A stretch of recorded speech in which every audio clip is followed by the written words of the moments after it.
Hello hi guys welcome to Veni Berry tips cooking అండి. ఈరోజు ఈ వీడియోలో కర్బూజా జ్యూస్ ఇలా ప్రిపేర్ చేయాలో చెప్తానండి. అది స్పెషల్గా మనం కొబ్బరి పాలతో రెడీ చేసేదండి. ఇది ఎప్పుడైనా మనకు ఇలా కొబ్బరి ఉన్నప్పుడు ఇలా రెడీ చేసుకోండి, ఇలా కడిగేసుకోండి. సో మనం దేవునికి నైవేద్యంగా పెడతాం కదండి, కొబ్బరి కొడతాం కదా. సో ఇలా బాగా కడిగేసుకొని ఒక 2-3 టైమ్స్ సో కడిగేసుకొని మిక్సీ పెట్టుకొని, మిక్సీ అలా పట్టండి, వాటర్ వేస్తూ లేకపోతే మిల్క్ వేసి పడుతూ ఉండండి. సో అలా మెత్తగా గ్రైండ్ చేసుకొని, సో మిల్క్ వేయండి వాటర్ కన్నా, సో ఎందుకంటే జ్యూస్ క్వాంటిటీ కదా.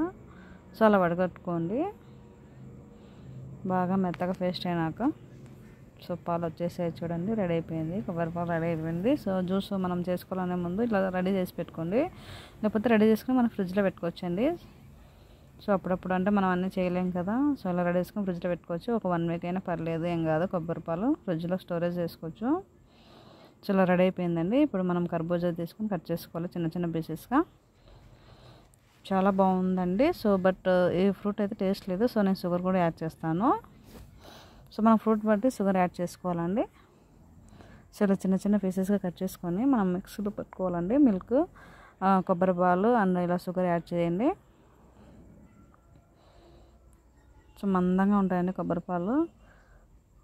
సో కావాలంటే వాటర్ కూడా యాడ్ చేస్తా, లేదంటే కొబ్బరి పాలు ద్వారా మార్జ్ చేసేసుకోవచ్చు. అది అలా మెత్తగా అయిపోయిందండి. సో కచ్చాపచ్చగా ఏం కాదు, జ్యూస్ తాగుతూ తినొచ్చు, బాగుంటుంది ఫ్రూట్. సో అంతే అండి. మీరు కూడా ట్రై చేస్తారు, నాకు కామెంట్ చేయండి. ఫస్ట్ టైం మంచిగా లైక్ ద బటన్ అండి. మీ సపోర్ట్ ఉంటే ఇలాంటి మంచి మంచి వీడియోస్ చేస్తూనే ఉంటాను. సో చాలా బాగుందని నేను ట్రై చేశాను, మీరు కూడా ట్రై చేయండి, నాకు కామెంట్ చేయండి. Please watch it more videos on my channel.